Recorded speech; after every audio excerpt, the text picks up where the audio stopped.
Okay, good.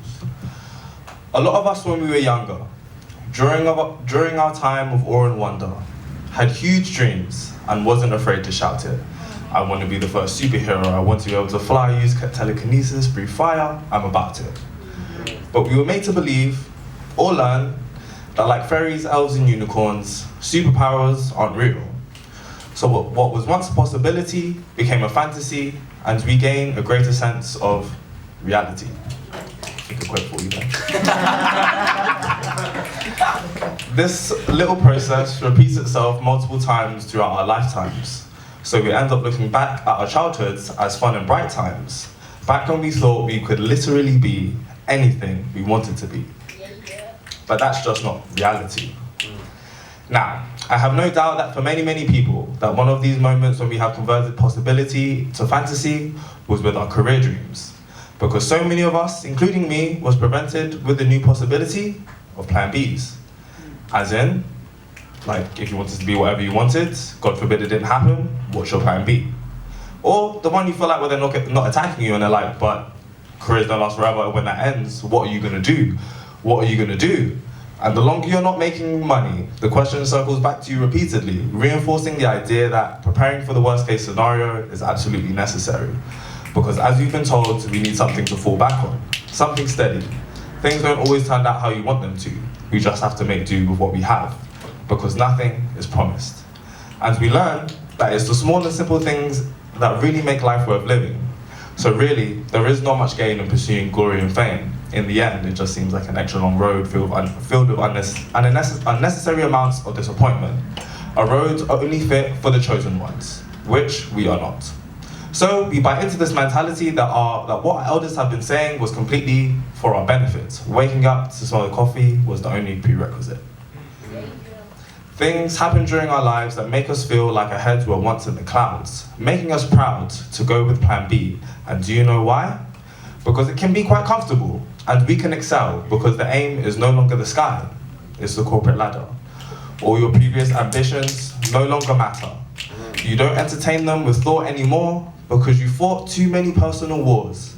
Life is not what you thought or what it seemed. The things you once longed to do are now just pipe dreams. And I found out that figure of speech derives from the hallucinations from doing opiates. So it's a polite way of saying you must be on drugs if you think you can achieve your dreams. Which could seem appropriate. But I had a hallucinogenic revelation waiting to get off at North Greenwich Station, on my way to work, sitting on the train, letting my brain do what it does. And boom. I felt like an idiot.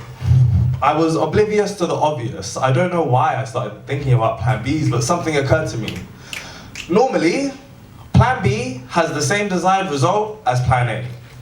Plan B is an alternative route with the same destination, not a different plan with a whole new result and expectation. Consider also plan C, which would essentially be a contingency in case all else fails, but still with the intention that the desired result prevails. If we have a goal that we perceive as attainable and it doesn't work out the first time, you'll try again the next time. And if you want it that much, you'll keep on trying until you reach that goal, because enough small pieces make a whole. And it takes time to gather these pieces. A lot of trial and error, playing it by ear. But many of us have been too consumed by fear that if we didn't make it the first time, it's not worth another go. And abandoned the seeds you once sowed, the tender seeds they called plan Bs. Instead of fighting for your plan A and crossing swords, to many of us, plan B means plan back to the drawing boards. Well, no more.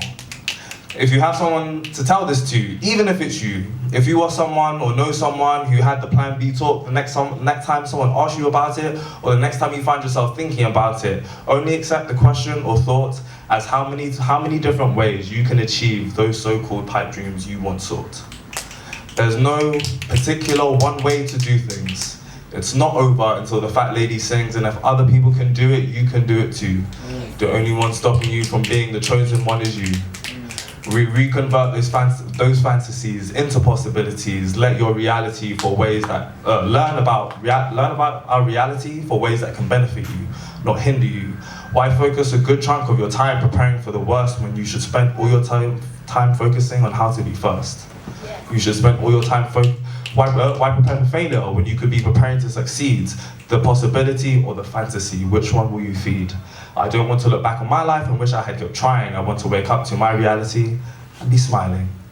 I don't want to spend my elder years thinking about what could have been, and neither do you. So inject reality into your dreams. Remember, plan B still equals plan B, plan A. Plan B still equals plan A. You're going to the same place, just a different way.